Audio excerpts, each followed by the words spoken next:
Doctor Sarvepalli Radhakrishnan एक ऐसे इंसान जो 20 साल की उम्र में प्रोफेसर बन गए, भारत के पहले उपराष्ट्रपति, दूसरे राष्ट्रपति तथा एक महान लेक्चरर और फिलोसोफर तथा इनको भारत रत्न से भी सम्मानित किया गया था। इनके जन्म दिवस को हम टीचर्स डे के रूप में सेलिब्रेट करते हैं क्योंकि इनके कुछ छात्र इनके यहाँ इनका जन्मदिन मनाने आए थे, लेकिन इन्होंने कहा कि मेरा बर्थडे सिर्फ मेरे बर्थडे के रूप में नहीं मनाया जाना चाहिए। इन्होंने कहा कि आज के दिन हम इंडिया के हर एक टीचर्स के डे के रूप में मनाएंगे और तभी से 1962 से इनके जन्मदिन यानी 5 सितंबर को हम टीचर्स डे के रूप में सेलिब्रेट करते हैं। इनके छात्र इनको इतना मानते थे कि एक बार की बात है, जब ये मैसूर के महाराजा कॉलेज से कलकत्ता यूनिवर्सिटी में पढ़ाने जा रहे थे, तब इनके सभी छात्रों ने इनको शानदार तरीके से विदाई दी कि लोग देखकर ये हैरान रह गए। सभी छात्रों ने एक बग्गी मंगाई, उसको फूलों से सजाया और उस बग्गी में घोड़ा नहीं था। घोड़े की जगह पे सभी छात्र उस बग्गी को खींचकर मैसूर के रेलवे स्टेशन तक ले गए। ऐसे ही कुछ और कहानियों की बात करेंगे हम इस वीडियो में। तो दोस्तों, इनकी बायोग्राफी को हम 10 पॉइंट में देखेंगे। Hello, this is Akash Kumar and without wasting any time let's begin. इनका जन्म 5 सितंबर 1888 को तमिलनाडु के तिरुत्तनी ग्राम में हुआ था। इनके पूर्वज तिरुत्तनी से पहले सर्वपल्ली नामक ग्राम में रहते थे, लेकिन किसी कारणवश इनको यह स्थान छोड़ना पड़ा। लेकिन इनके पूर्वज ये चाहते थे इनके जन्म स्थान का नाम इनके नाम से जुड़ा रहे, तभी इनके नाम के आगे सर्वपल्ली लग गया और इनका नाम हो गया सर्वपल्ली राधाकृष्णन। इनका जन्म गरीब किंतु विद्वान परिवार में हुआ था। इनके पिता का नाम सर्वपल्ली वीरास्वामी, माता का नाम सीता अम्मा था। इनके पिताजी के कुल 5 पुत्र और 1 पुत्री थी। ये इनमें से दूसरे स्थान पर आते थे। इन्होंने अपनी शिक्षा लूथरन मिशन स्कूल और क्रिश्चियन कॉलेज से प्राप्त की थी। इनका क्रिश्चियन कॉलेज में एडमिशन लेने के पीछे भी एक कहानी है। राधाकृष्णन विज्ञान की पढ़ाई करना चाहते थे और उसी में ये लीन थे। तभी इनके एक रिश्तेदार जो फिलॉसफी में मद्रास कॉलेज से पढ़ाई कर रहे थे, उनकी एक बुक इनके घर पे छूट गई और राधाकृष्णन टाइम पास करने के लिए उनकी बुक पढ़ने लगे। इन्होंने इस बुक को खत्म किया और सिलसिला शुरू हुआ कि विज्ञान की नहीं, अब दर्शन शास्त्र की पढ़ाई करनी है। इनके लिए सौभाग्य की बात यह थी कि जहां ये फिलॉसफी पढ़ने गए थे, वहां पर दर्शन के महान विद्वान डॉक्टर अल्फ्रेड जॉर्ज हॉक पढ़ाया करते थे और अगले 5 साल तक इन्होंने भारत ही नहीं पूरी दुनिया की फिलॉसफी पढ़ डाली। और इसी की वजह से 1909 में जब ये सिर्फ 20 वर्ष की उम्र के थे, तभी मद्रास यूनिवर्सिटी में फिलॉसफी विभाग में नौकरी मिल गई और ये वहाँ पे पढ़ाने लगे। और अगले 30 साल तक ये भारत ही नहीं पूरी दुनिया में जाकर पढ़ाएं और कहीं प्रिंसिपल बने और कहीं चांसलर बने।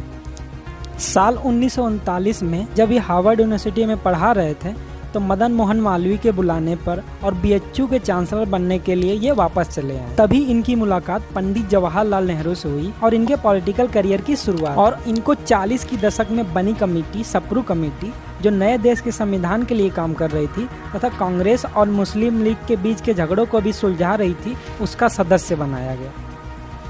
राधाकृष्णन जब संविधान सभा के सदस्य और संविधान पूरा होने वाला था, एक एम्बेसडर के रूप में 1949 में तैनाती मिली। ये वहाँ पर स्टालिन, जो एक क्रूर तानाशाह था जिसकी वजह से कई लाखों लोग मारे गए, उनसे मिलने के लिए 6 महीने वेट किए और एक दिन मिले।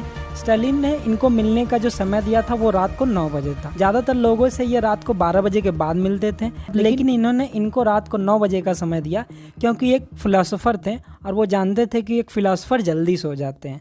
मीटिंग स्टार्ट हुई। जो मीटिंग का टाइम रखा गया था वो 5 मिनट रखा गया था, लेकिन इन दोनों लोग के बीच ऐसी बातें होने लगी कि स्टालिन ने राधाकृष्णन से 3 घंटे बात की। मीटिंग के बाद इन्होंने कहा कि तुम लोग कहते हो कि स्टालिन एक सख्त शासक है, लेकिन वो एक अच्छे युवक हैं और वो अच्छे से बात करते हैं और मैंने उनसे बहुत बातें की।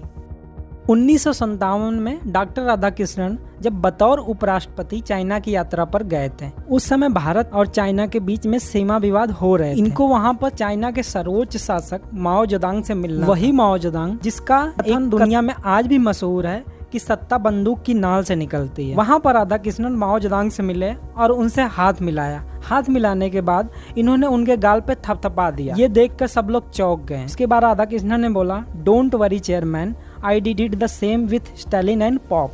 ये सुनकर सब हंसने लगे।